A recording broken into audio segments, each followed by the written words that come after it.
Say welcome everybody to another episode of Sales Chatter, and we are back in the usual setting right now. Yes. And DJ, I just got to say, thank you so much for being so patient on Monday, and Jeff, thank you for jumping in yesterday.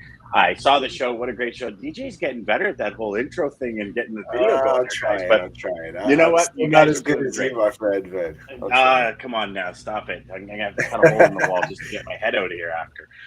So guys, welcome to Data Day Wednesday, and today we're going to talk about the second part of 2022. Welcome to the HPLS podcast. Live, relevant, and high performance information, conversations, and education weekly.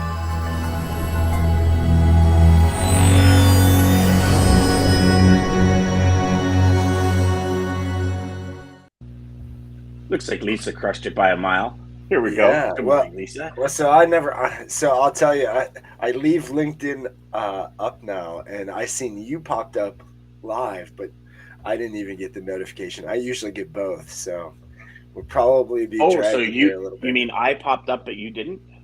Yeah. So that's probably. Did you pair the channels? Yeah. Okay. They're up top. Interesting. Yeah. Well, you know what? It's another technological. It's just LinkedIn, y'all. Just keep hopping back and forth. I'm wondering if you use Rogers. It's Did you guys hear about that? That was crazy. Yeah. So, and here's the thing. Here's one thing I didn't know. So Rogers in Canada is the 911 system. Oh, really? So there was a thing on the news last night, and I had no idea until last night. Oh my gosh! Businesses are losing their marbles to the point where the federal government sat down with Rogers and said, "Whoa," because apparently 911 was down. Like there was all these I wake up in the morning, I'm like, God bloody, like my internet's down, and I'm gonna have to stream off my phone all day, and it's like, my wife's trying to contact her mom. She's got a home phone and cell with Rogers. None of it's working. My buddy's running a business. None of it's working. Goes like, nothing's working. My internet, my phone, nothing. So people are submitting orders online and it's going like into cyberspace. And you think about it, right? All of these processes, credit card, payments, acceptance, all of it. Like when we look at how dependent we are, do you remember the old days? Some of you might not remember this, but do you remember the old days? They'd put your credit card in this machine. They'd put this like paper over top. And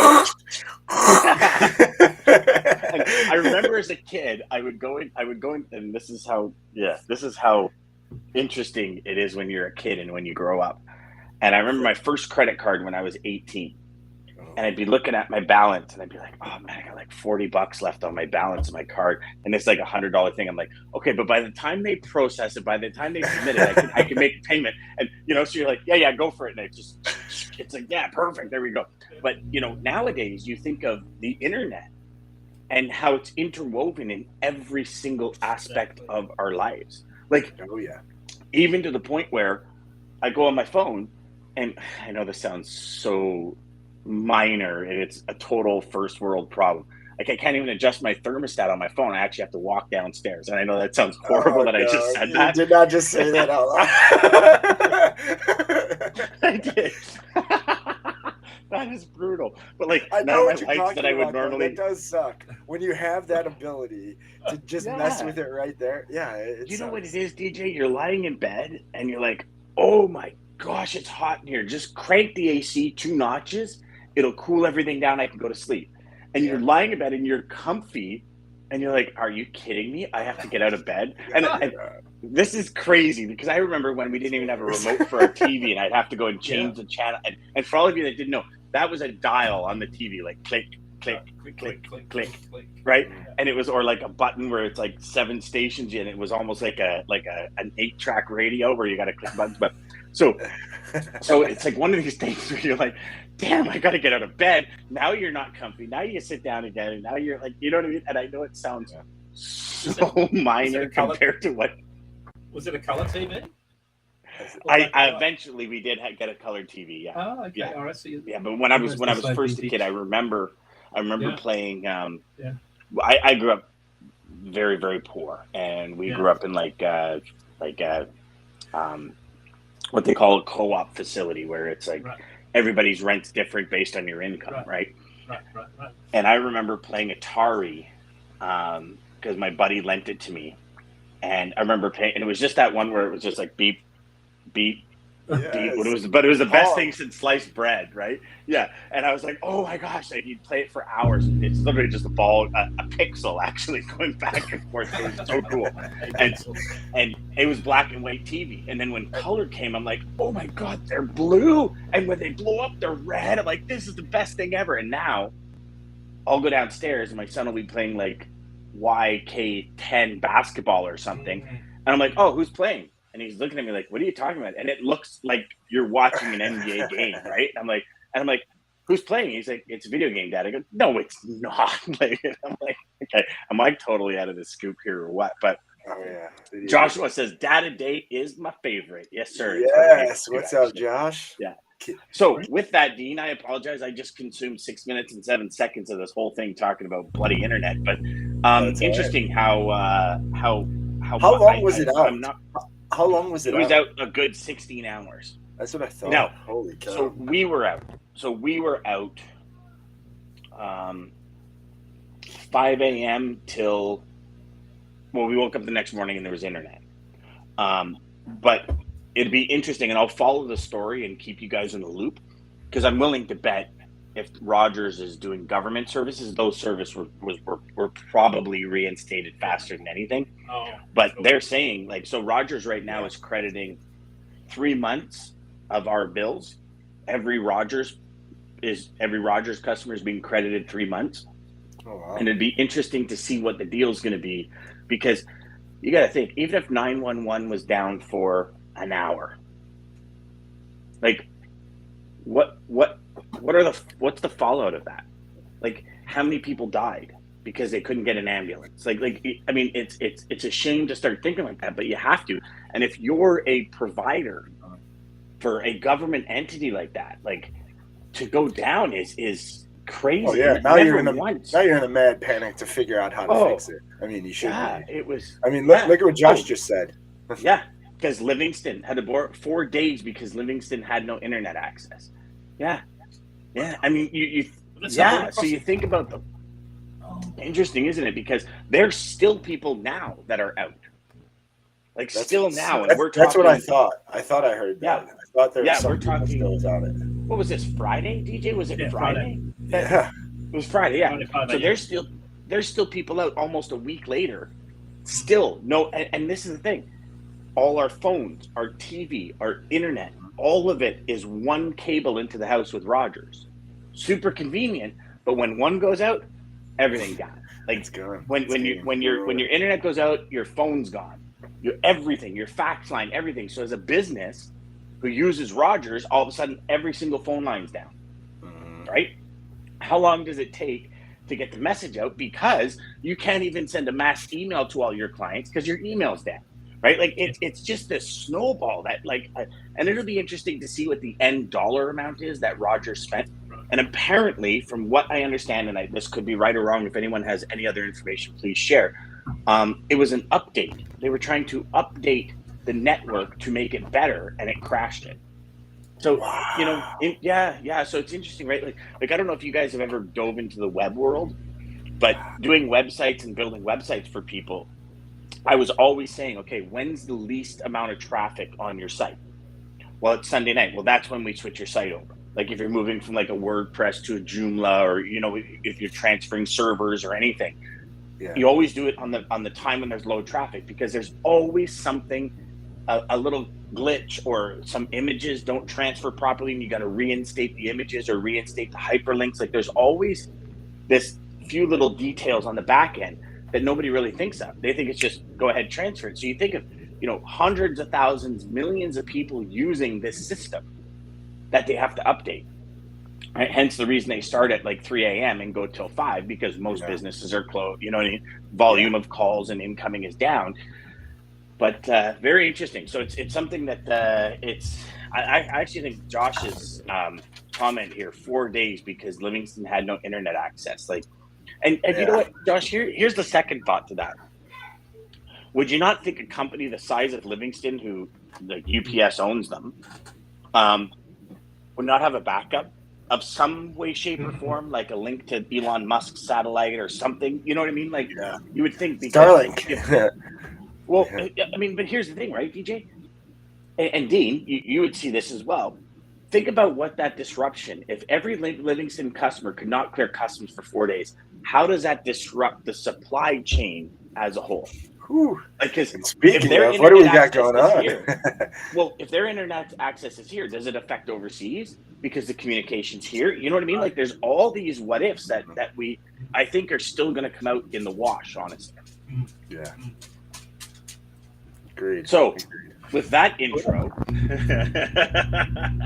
Dean, what do we got going, Brother Bear? Yeah, what are we working on, Dean? Yeah, so June imports data is out, came out on Monday, although they're still working through some of the bill of lading certifications. It was a little bit late this month, and I'm not sure why, from IHS Market / peers, part of Standard & Poor's Platts. But they, what happens is every month they get all the bills of lading from every import, every export. They process it, clean it. It's in the Customs and Border Patrol data that all of the bills of lading are stored in is notoriously ugly. It is a terrible data set to work with, and there's an enormous amount of cleaning. It's not the CBV's fault. It's the fact that every bill of lading has so many different fields and freeform text fields, and it's just a really difficult data set to work with. So no reflection on CBV. They do a wonderful job, but the data takes a lot of cleaning. So that we're still working through that right now. But as it sits, we just recorded the second busiest month of imports on record, and the On previous record, one, being last month. So, we're still bringing in a lot of import volume. It's up about 2% month over month based on the data I'm seeing. If that changes, I'll update you. But it's certainly the second busiest on record, and some of the ports. I'll give you a data point I read on Journal of Commerce. And by the way, if Dean, can I ask a question? Could I ask a question on that? Yeah. Do you think this had anything to do with Shanghai being down and then opening up in May for containers to hit in June? Yeah. Okay. I think it's partly that, Lunar New Year, February, March volumes slow down because manufacturing shuts down around the Lunar New Year celebrations at the end of February. So volumes always fall off on the Trans-Pacific trade lane and the trade lane from Europe in March, April timeframe. So it's no surprise in May and June and July for volumes to be increasing. What's different this year is I think a lot of shippers are pulling forward, or what they call front-loading their imports. So they're pulling them forward further. So instead of August, they're bringing them in June and July. So they're front-loading their orders. So it's a longer lead time, right? Because the ships are taking longer, the trains are taking longer, the warehouses are full. So they're pulling it forward, just like shippers did in late 2018. And I think it was January 1, the Trump tariffs on 20% on Chinese imports were coming in. Everybody pulled, I think it was 18, I can't remember the year, but they pulled forward a lot of volume right in the last quarter of that year, and there was just a surge of imports. Similar thing here where shippers are pulling forward volume. So I think the answer is yes, Dan. I think it's part of it. But the big vessels are way off schedule. I read this week that it's going to take well into next year for the big liner services to get their mega vessels back on service, back on schedule, back on their sort of 3-month rotation around the planet. It's a logistical feat that's going to take a while to get them back in sync. So I think we're seeing return to peak season volumes, but a little bit sooner than what we would have expected. But we're also seeing something else that's constricting the supply chain, which is what I wanted to talk about today, because those in the logistics side of the business and the brokerage side of the business, if you remember at the start of the year, I think we said that it's going to take all of this year to get our supply chain back to normal. I think, Dan, you called it the year of the transparency. Yeah, something like that. So it's going to play out just like that, because the inland supply chain is where the problems are as much as anything now, and it's got to do with shipper detention times and dwell times. And so if you work back from, I think shippers are telling us the labour problem's being resolved. So they've got labour in the warehouses, but their warehouses are full of inventory, and that sometimes it's not the right inventory. We talked about that last week. So the warehouses are full, and this is going to take a while to work back to the port thing in Savannah that I want to get to, because I think that's an indication of what's to come. The warehouses are full, so that means they're taking longer to unload import containers. those import containers are sitting longer on chassis trailers. Therefore, it's taking longer to get the chassis trailers back with the empty to, when it's unloaded. So the dwell time is the culprit. Journal of Commerce reported the other day that dwell times are the biggest issue that they're dealing with over time, because it's resulting in this chronic congestion and vessel backlog due to these longer dwell times of these import boxes. Jam-packed warehouses are at the heart of this, I think. It's slowing down. There's a great article in JOC today about how it's slowing down the intermodal network. So trains are slowing down because their average road speed today track speed was 24.41 miles an hour. But the bigger issue is that the warehouses are getting clogged up, which means it's just like truck warehouses were clogged up, right? Shippers were doing more drop and hook because they couldn't unload the volume of trailers, because the trailer became free storage, additional storage. So if you think about a train's what? If a train's got a couple of 153-foot containers, I estimate that's about 100,000 square foot of warehouse space sitting on a train. So if warehouses are full, shippers aren't in a hurry to get this freight at the moment because they've already got plenty of inventory. They're pulling it forward for back to school and fall and holiday season. So there's this congestion building on the inland rail network that's making up at terminals. It'll flow back to ports. We'll start to see the same issues emerge that we saw last year. And I think the key point that I read this week was Jeff Lynch at Georgia Ports Authority, which is Savannah. He said he expects higher numbers of vessels at anchor today, and I counted them this morning on marine traffic. So remember, Los Angeles has had 109 vessels at anchor on January 9. Yeah. Today it's down to 27 because a lot of shippers have diverted their volume away from Los Angeles because of the labor talks, the congestion to Gulf Coast and East Coast ports. Savannah today, 45. I counted 45 boats. Wow, that's a huge flip. Huge flip. 10 off New York City. Now, it was 18 yesterday. New York's got a pretty good throughput rate. But Savannah is the real bottleneck. Now, Savannah is the number, if I look at my data from June, Savannah was the number 4 port in the country in June. Volumes in Savannah are up 24% year over year. But here's the kicker, and this is what I think everyone's got to watch this year. It's not just the ships at anchor. It's the flow-on effect to ships moving to Savannah Port, Savannah containers going to Charleston to get a dock, because they've got a big new dock there. But that drags truckload capacity to another market. They've got to run longer deadhead to get there. You've got more congestion. You've end up with trains that have, the trains are slowing down, intermodal volume starting to get choked up. So the data point he shared was, and this was really interesting, he said that at the moment we've got about 255,000 containers on the water coming to Savannah. 255,000. So you say, well, okay, compared to what? Compared to 210,000 this time last year. Wow. So he's saying that's a huge difference. Yeah, he's saying congestion's going to get worse. We've got a lot more coming at us than last year. I think this year, the back end of this year, is going to see some supply chain disruptions. Now, the flip side is we've got a lot more pop-up yards. People have leased a lot more space to put empty containers and store, ground-loaded containers. So we're still not away from the supply chain congestions. But this time it's not because of just surging import volumes. It's this ongoing congestion that's inland. And that's where truckload comes in to help move some of that capacity. But you're going to see, that's why we were seeing dray carriers do much longer lengths of haul to move some of your customer freight. So you've got to think about all of those things now, because you can't just automatically assume I can find a truck to move it.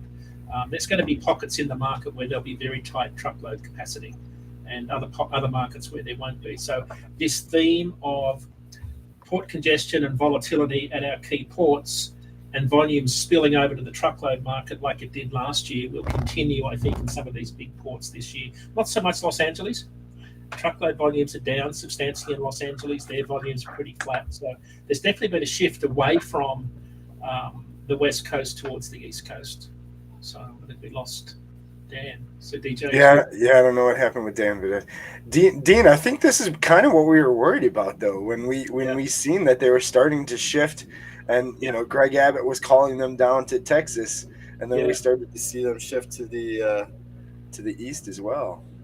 Yeah, it was always the fear this year. When I heard at the start of the year that people said, "Oh, it'll take till 2023 for the supply chain to get back to normal," I didn't really believe it because I thought I didn't appreciate how congested things were because you can't see it. We can't see all of the rail yards and all of the ports. You can't just see it at a snapshot. Although the data kind of supports it. I saw a very interesting report this morning, DJ, from Container Exchange. It talks about detention and demurrage. Of the 60 ports they track, the top 5 most expensive ports for demurrage are US ports. The top 5. So demurrage is the time it takes. If you think about demurrage, it's the time within the terminal. It's the length of time beyond the free days that you get to unload a box, and detention is the delayed time of a container outside of the terminal. So they track this, they start their costs at an average of 14 days. But if you're in New York, the average, New York's the worst or the highest. It ranks number 1 of 60 at $3,100 per container for 14 days. Long Beach, $2,700. Hamburg, $833, one of the bigger ports in Europe. Bremerhaven, $841.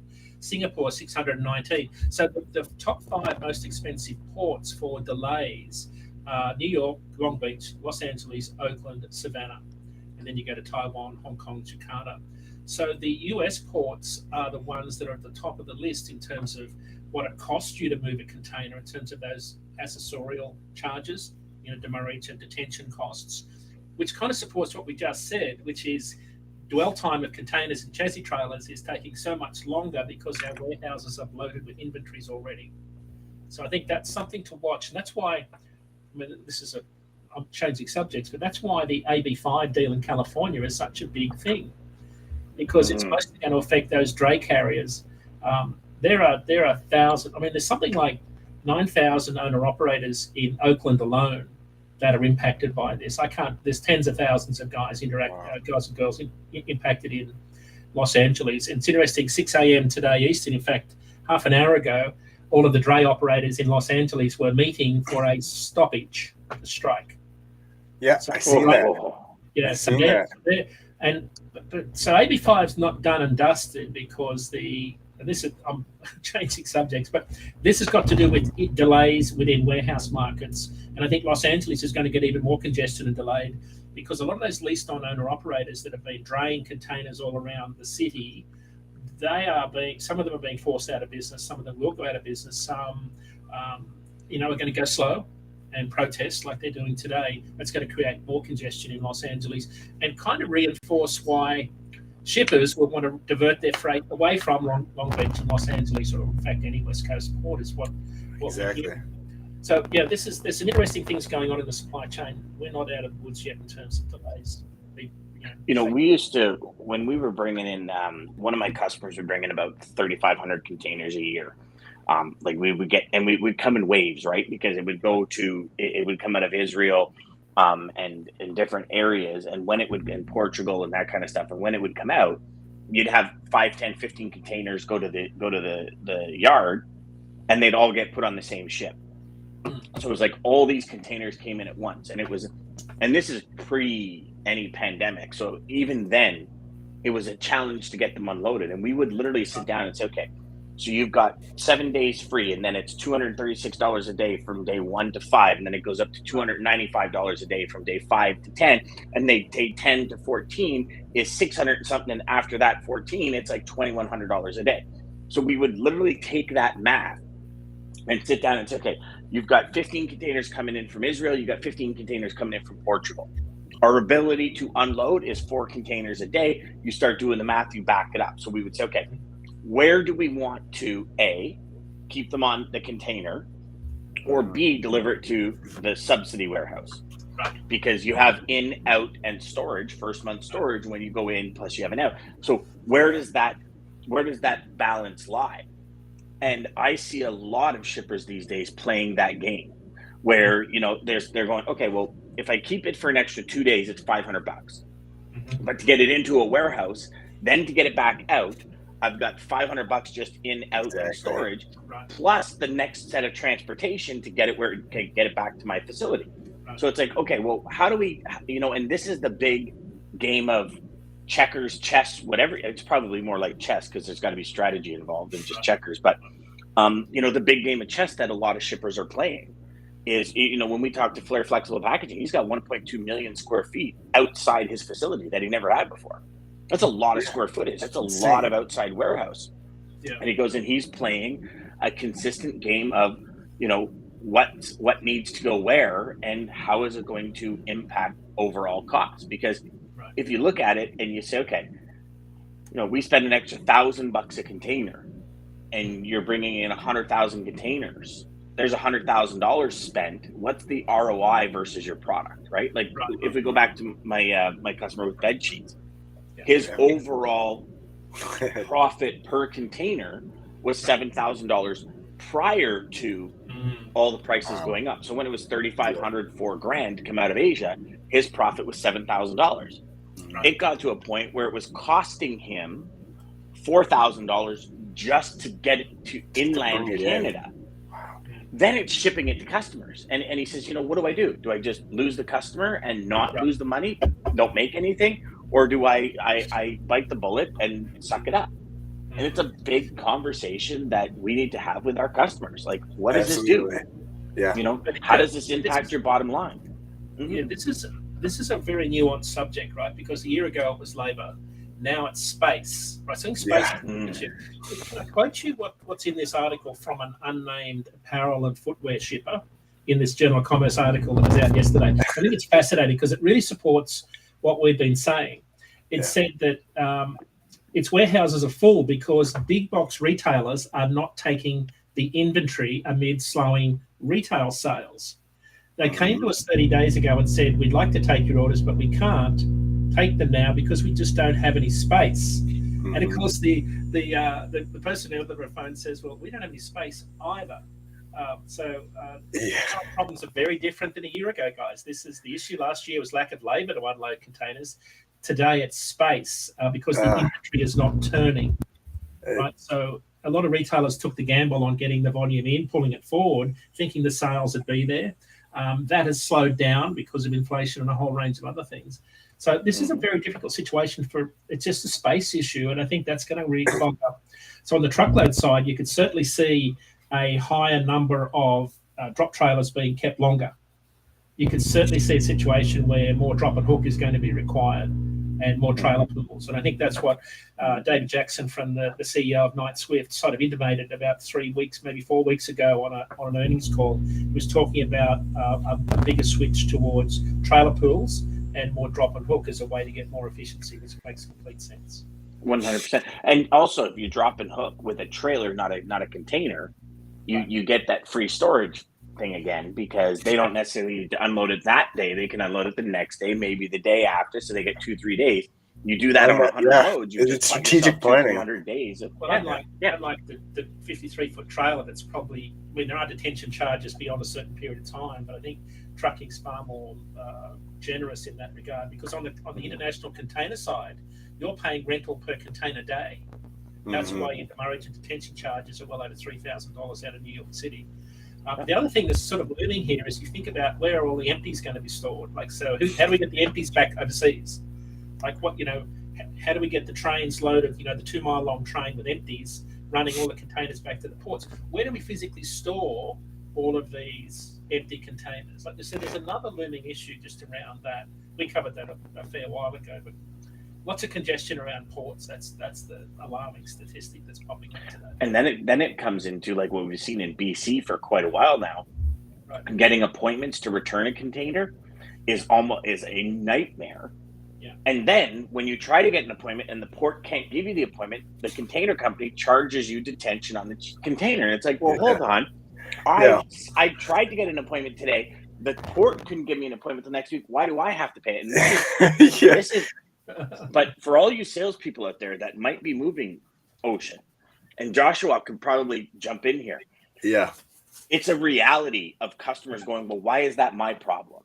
Yeah. Right? Like I one customer of mine, we unloaded it within 3 hours and called the company. I said, you got to come back and get it. The company says, we're jammed today. We'll come get it tomorrow. They never got it the next day. And we're calling them. We get it delivered. They come back to us with a $2,500 bill. And I said to my customer, I said, absolutely not. And I said to the 4PL, I said, absolutely not. This is not happening. They said, well, you owe it. I said, no, we don't. We called you and told you it was delivered. Now it's on you to get it back to the port. We did our job. We unloaded it in 3 hours. And we fought it to the point where they just said, okay, we're going to absorb. We don't want your business anymore. And I said, fine, I don't want to deal with you anymore.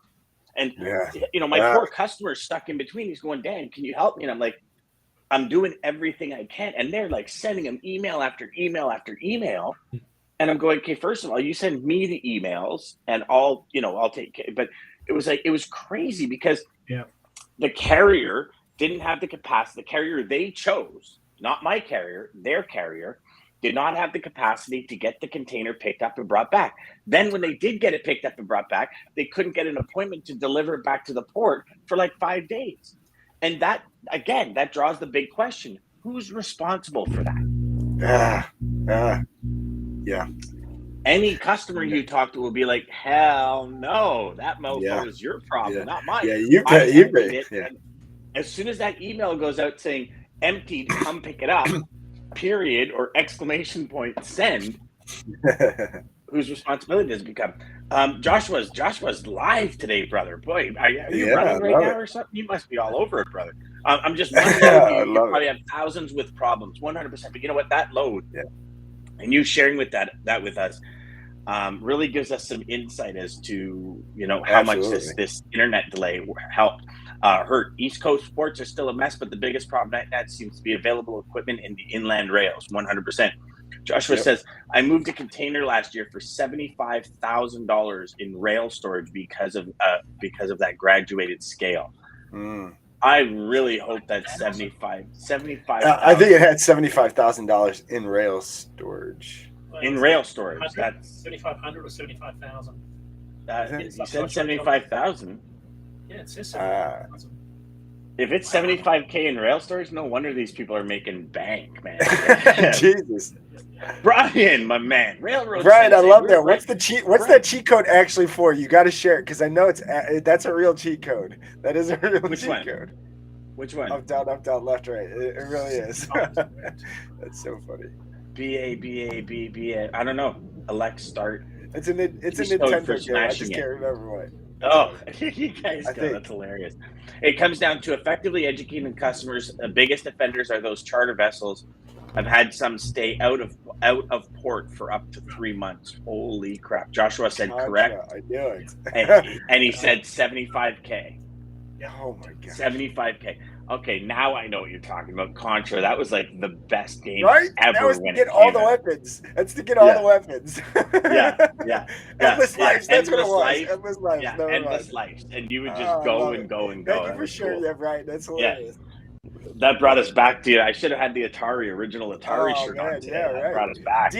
Dean, I gotta bring this up. So Samantha Jones, shout out Samantha, great article. She had a post 2 days ago about nearshoring, reshoring, and talking about, so it kind of justified our flatbed idea. She said construction of new manufacturing, according to this Bloomberg report, new manufacturing facilities in the U.S. has increased 116% this year.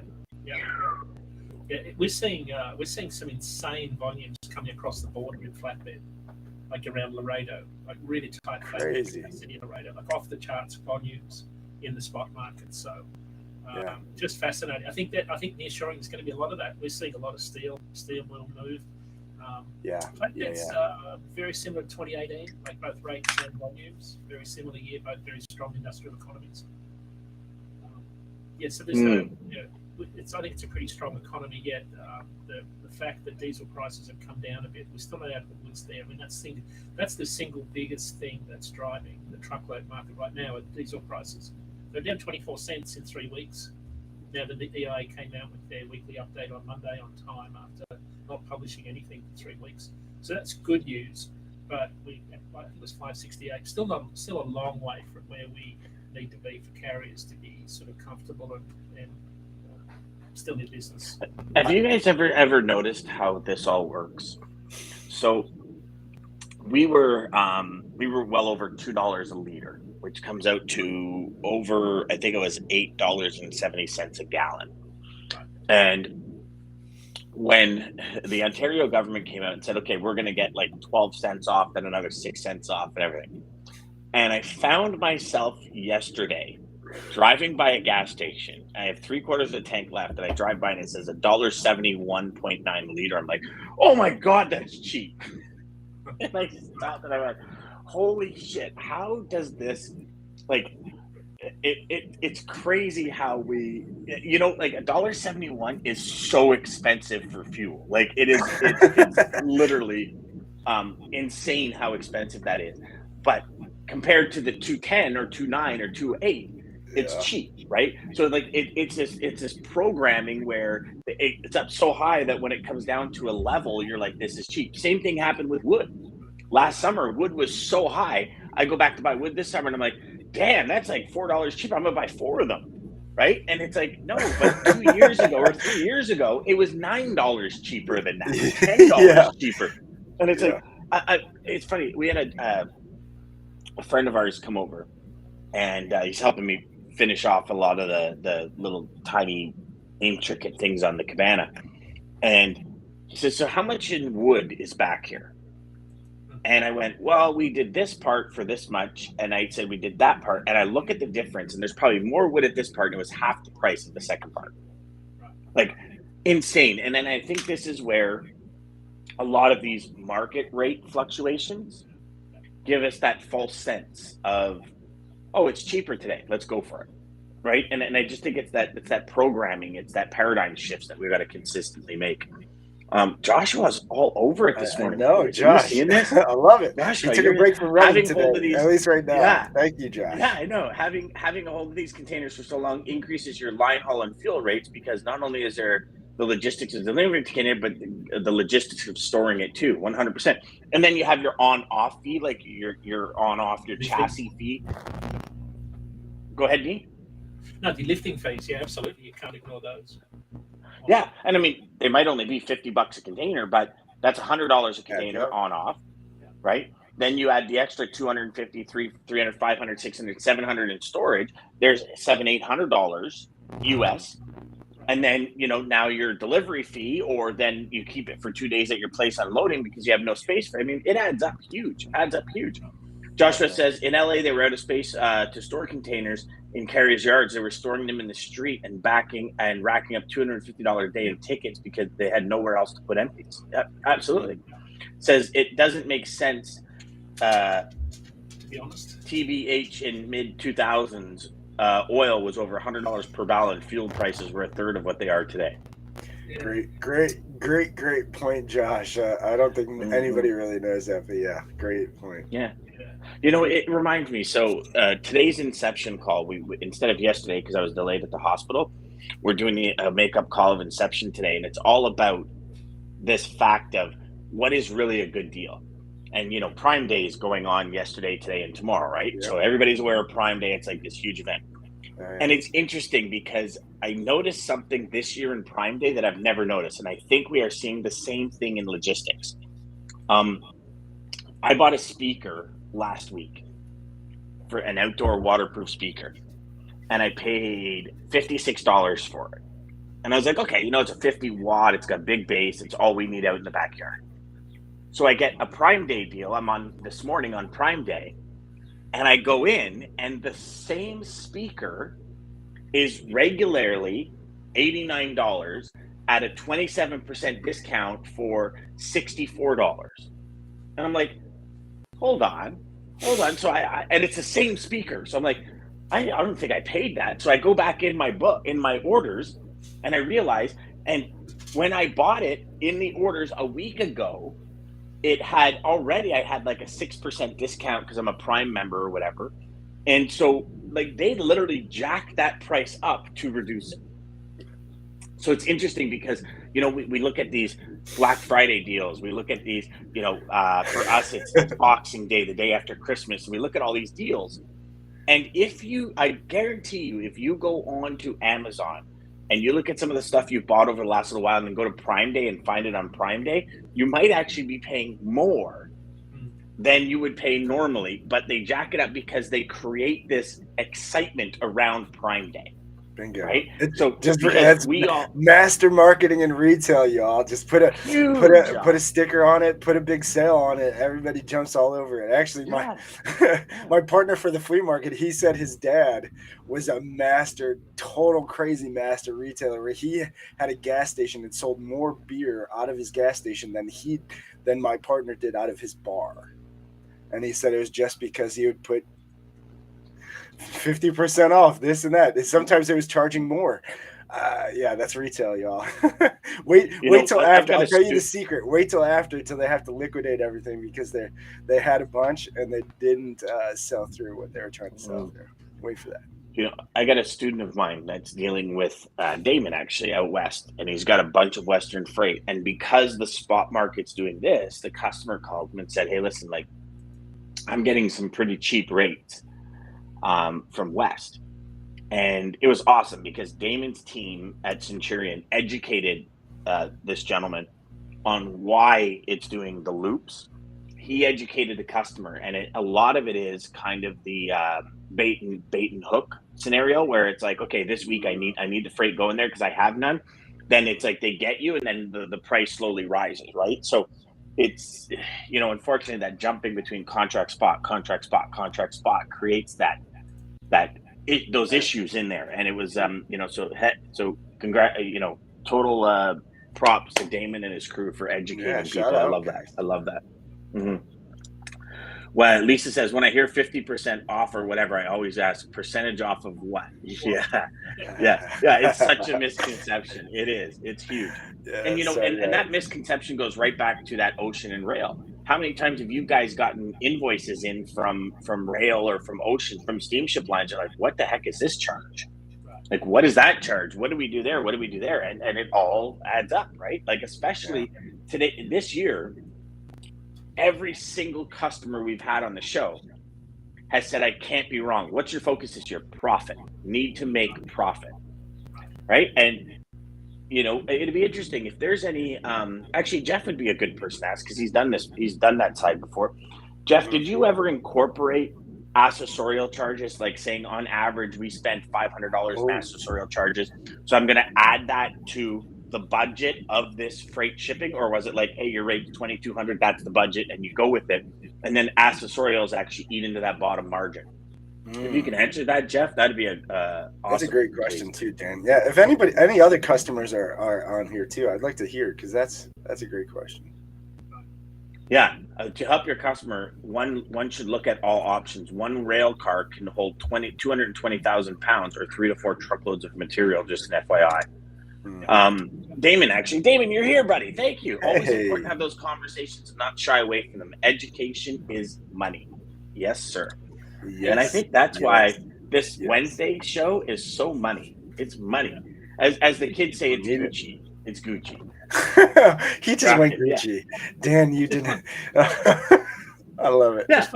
I've said a few things today that are kind of not really. I love it. Okay. No, I love it. What were you saying, Dean?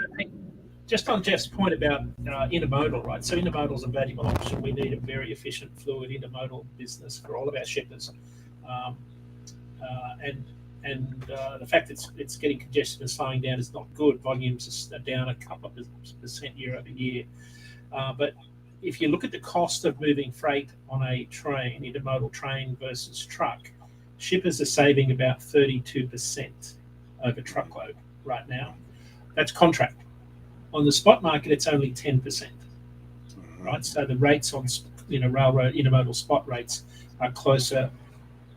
There's still a 10% premium. We covered this 2 weeks ago. So you're only saving 10%. When you get to 10%, it's almost better to use truckload in the spot market for those intermodal moves. And there's a few lanes today. I looked at them on Los Angeles, Chicago. Shippers are saving 40% on contract moves by using intermodal versus truck. It's a huge amount of saving. So it depends on the commodity. If it's for inventory replenishment, you can afford the transit time and the delays. But Chicago, Dallas, Baltimore, Chicago truckload is cheaper at the moment. So there are probably some lanes where truckload is going to be a better option for your shippers. But overall, right now, the way rates are sitting, shippers are doing pretty well on the intermodal side, and we need that system to work. Definitely.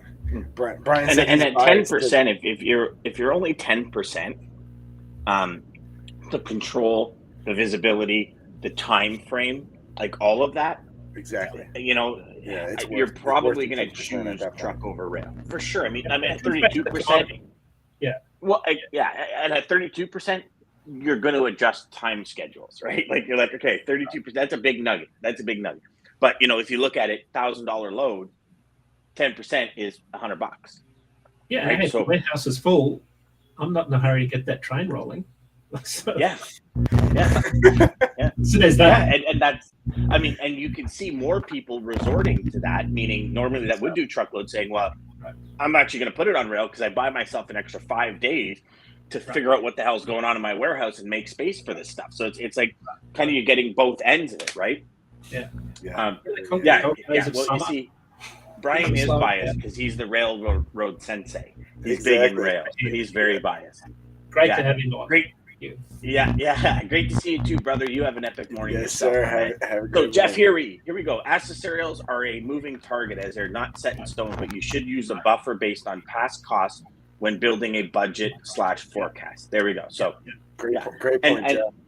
Yeah, 100%. I think every shipper should. I'm pretty sure at this point, most shippers are saying, okay, we've averaged out how much we've paid in demurrage or extra charges and accessorials, and kind of here's the number. Because I would think especially publicly traded companies that have boards of directors and investors to answer to. Speaking of that, did you guys hear Elon Musk pulled out of his $44 billion bid for Twitter? Mm-hmm. Mm-hmm. So just created a lawsuit for him for whatever reason. I don't know why, but if you read in his defense, though, through Discovery, he actually gets to find out what they do with all the bots. Exactly. Because that's why he pulled out. He said on Twitter. So that's if it was on Twitter, it must be true, of course. But that's what he said in one of his tweets. Yeah, they found out there's a lot of bots on there. He wanted to know how many there were, I guess, to see how much that was adding. And they wouldn't give him a real number. He thinks it's higher than what it is. Yeah, that's what happened. I see. I didn't know that part of it. That's interesting. So Jeff says Monroe, New Jersey, Reno to Monroe, $10,200, $714, and $9,100 on $714 on intermodal. So truckload is $10,000, $9,100 on intermodal. There you go. And that's a big lane. That's a big haul from Reno to Jersey. That's a big run. Mm-hmm. Monroe Township, New Jersey. Yeah, I got it. All right, I'm just looking at the rates here now. So they're running at $276 a mile all in. $1,000 a load times 2.76. That's $74.27 on truck all in. What did Jeff say? 91. 200. Oh, it might be reefer. Is it reefer or dry van, Jeff? Jeff, is that reefer or dry van, brother? Yeah. What? Yeah. Good. Wouldn't be reefer. I don't think out of Reno. Yeah, there's not much volume there. Anyway, so he's right though. There's more value on for intermodal on some lanes if you can stand the transit time delays and all of those issues. Yes. That we talked about. And I guess if your warehouse is full, you'll accept the transit time delays, especially if this product is like a back to school product where you've got a month or two. You're like, hell, get it lost in a yard for a week until you find it. I'm all good. Like, if you want to skip this train to put somebody else's, emergency product on, just take my spot for the next 5 trains. I'll get it mid-August and I save myself 4 weeks of storage, right? Yes. Jeff says it's COFC. Container on flat car. Yeah. So that's the container, probably a 53. And Dan, to your point, I wonder if that could be part of the transition to the New York ports too. If they take longer, you're expecting that stuff's going to sit. If you don't have anywhere for it to go, maybe that's. But also, New York has the highest detention charges. So if it is sitting and you delay the inbound or the receiving of it, how much does that demurrage detention add up to? Is it worth it, right? It's literally a numbers game. Like you almost have to play the numbers. And I could see tons more people saying, not only because LA and Long Beach are congested, but if I send it over to Savannah, I'm running an extra 14 days on the water. That's bought me 2 weeks. Now I've got Drake, now, you know what I mean? So now you're like you're literally playing that chess hand, looking 3-4 moves ahead, right, to say, okay, that's going to buy us a little bit of time. Sure, it's an extra $500 for the container to get here, but that $500 bought us 2 weeks. We do storage, it's going to cost us $1,000 for that container. We just saved $500, and we don't have the headache of where is it going, when is it, you know what I mean? And there's, yeah. So I think I just wonder. The summary of and again, it just goes back to John Brewer's comments. When we had him on the show a few times, shippers are getting they're getting very smart. They're getting very strategic. They'll figure it out, right. And that's what they're having to do. We lost Dan briefly. Yeah, we lost Dan but I think, DJ, the summary, as we sort of get to the end of the show, the thing that sort of struck me this week. And again, these are some great journalists Journal of Commerce that are writing these pieces. They've got their sources of data that are very reliable. But I think it comes back to a space and equipment issue that's plagued us during the entire pandemic, especially at the ports, and that's flowing over into the overall supply chain. So that's something I think everybody's got to be acutely aware of this year. Time is going to be a really big factor, as is space and equipment. As opposed to this time last year when it was more labour related. We're seeing more fluidity in the market. So it's going to be, I think Jeff made a good point. You're probably going to have to add in more accessorial buffers into this, more time, more costs. That's a really good point. I don't know how you'd go about doing that, but that's maybe when Jeff's on the show next week, we can dive into that a little bit more about how you plan for accessorials when you have delays like this on both intermodal and truckload. Probably less so truckload because they're not going to be charging, daily truck van fees like the intermodal, like the international containers would be. Yeah. Again. Definitely. Sorry, guys. Just had a phone call I had to take. No worries. I know I've been jumping on and off all day today. It's crazy, but hey, you know what? We're gonna probably have to do this a little more going forward. Hopefully, it'll slow down in the next little bit, and we will have a bunch of things in order. Dean, I wonder. I don't think it's happened yet, but I wonder, and maybe just something for everybody listening to kind of keep an eye on. I know there's been talks of them either cutting down on certain tariffs out of China too. So I wonder if that will amp up thing, or if that could bring more. Yeah, teacher, it's a great question. I don't know. Maybe on some of the non-retail side of things, if they do things like chassis trailers, I'm not sure where that stands. There were some tariffs on chassis trailers that were impacting the supply side. Don't know the answer to that, DJ. That's one I'd have to dig into. Yeah, curious. It would be interesting because I know, but prior to the tariffs, there was a huge, like you said earlier, Dean, there was a huge rush of get it in before the tariffs start, like a huge spike in shipments. It'd be interesting to see if it kind of goes back to, interesting. Mm-hmm. Hey guys, and do we see a shift away from Trans-Pacific and going more towards the European Union and all that kind of stuff? Yeah. Certainly Trans-Pacific trade lane volumes there's an increase in volume of those diverting through the Panama Canal for those post-Panamax. I think that's what you call them, the ones that can fit through the Panama Canal. They're up to about 15,000 TEU. Of course, there's some other vessels that have been running west out of Asia through the Suez Canal direct to the East Coast. So that you're seeing a bit more of that with some of the bigger vessels. Now those ports are being deepened and widened and added some more cranes, like Charleston, for example, is a port that's seeing pretty strong volumes.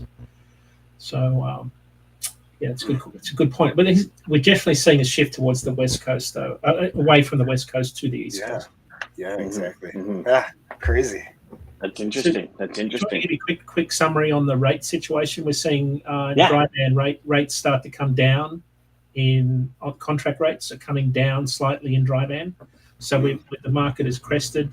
Early part of June, they're down about 6 cents per mile from the June average to the first 2 weeks of July. So contract rates, after 6-7 quarters of double-digit rate increases, those rates are coming down.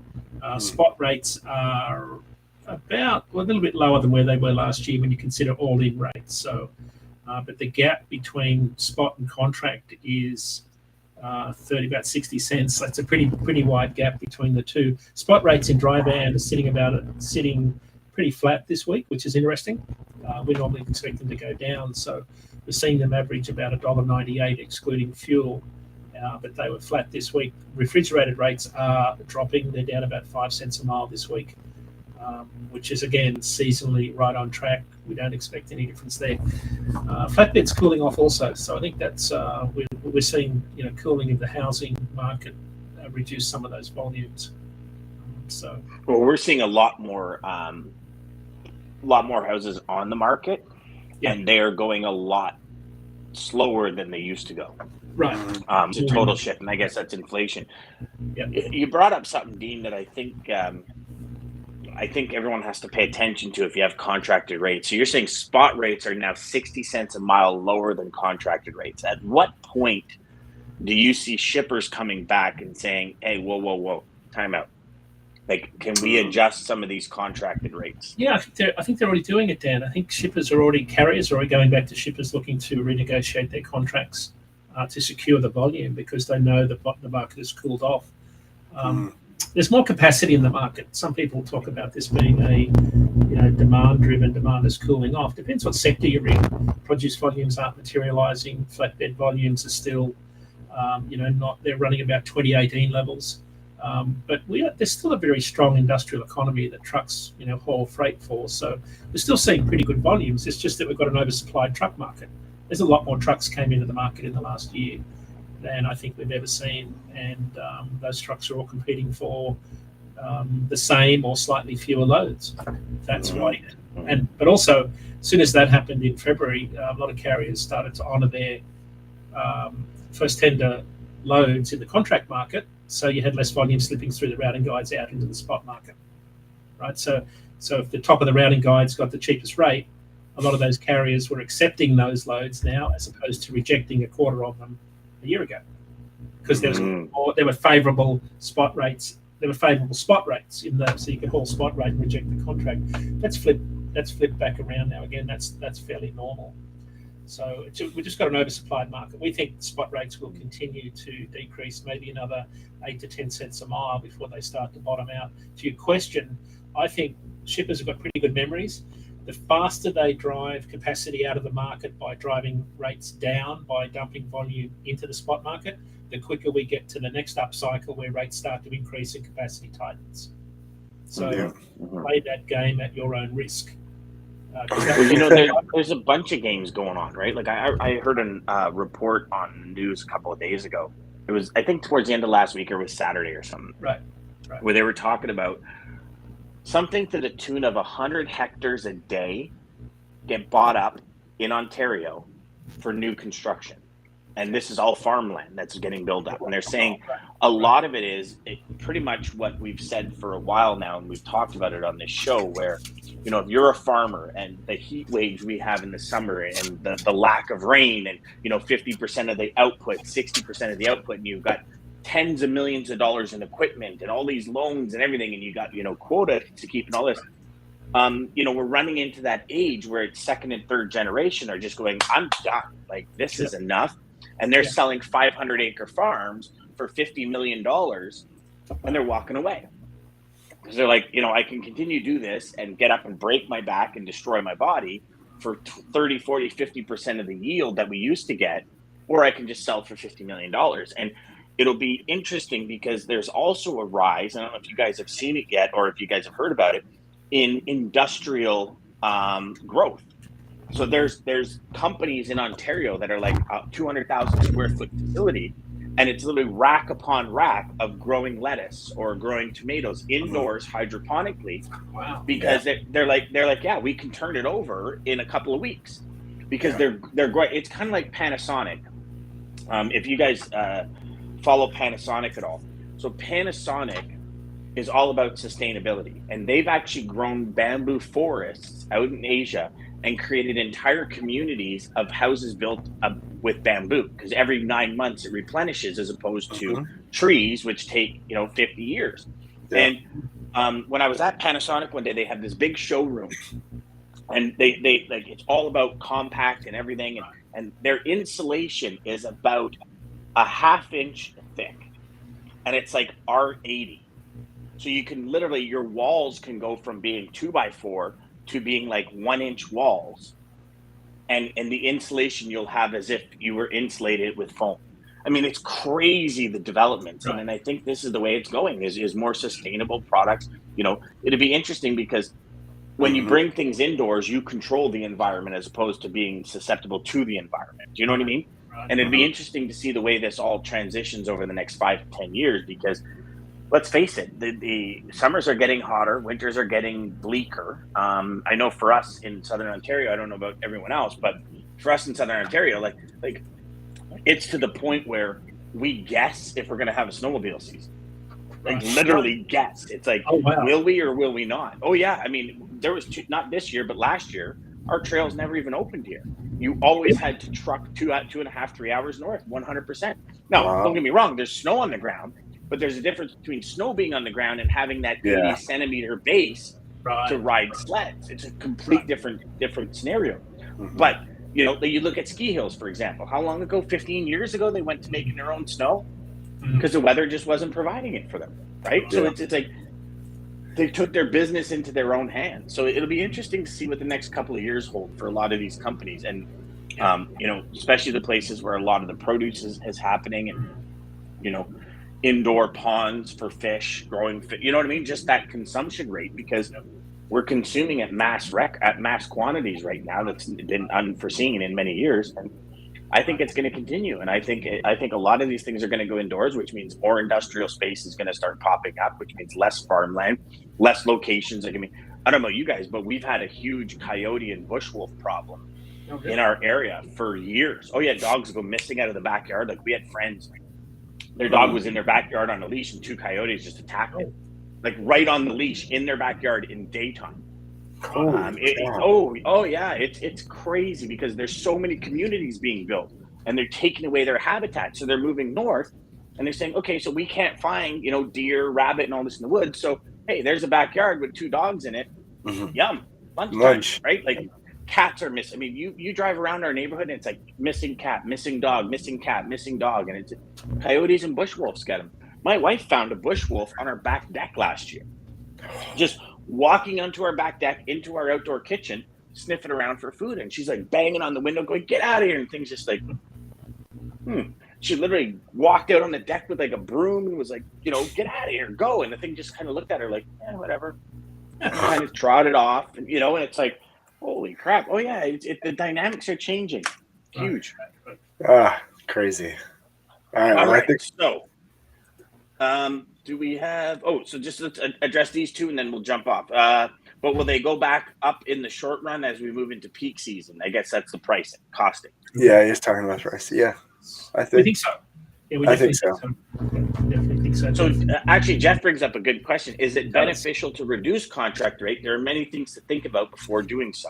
Exactly. This would be a great topic for next week's show when Jeff's on, right? Because that's the mistake a lot of shippers make, is especially when they jump into the spot market, is you sacrifice service and a whole lot of things. Yeah, they give up that relationship, and they're searching. Let's make that next week's topic. Let's do that.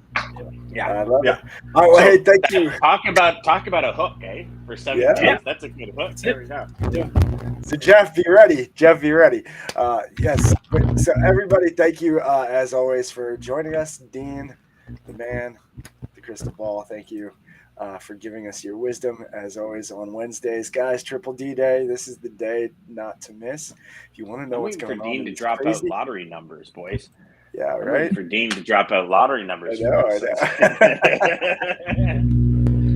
And the 3 of us could be doing this from a beach somewhere every day. Oh, that would be nice. Dean, if you figured that out. But let's talk separate.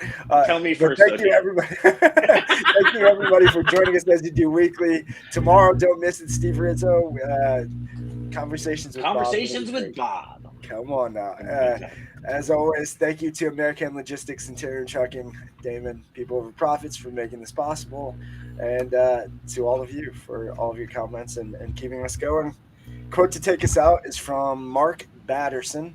And it is, if you wait for perfect conditions to seize an opportunity, you'll be waiting to the day you die. Seize the woo. Window of opportunity.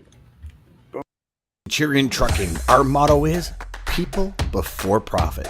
Today's market requires more transparency, consistency, and focus on what our clients need to win. Centurion Trucking and American Logistics are poised to help their clients achieve and surpass their targets.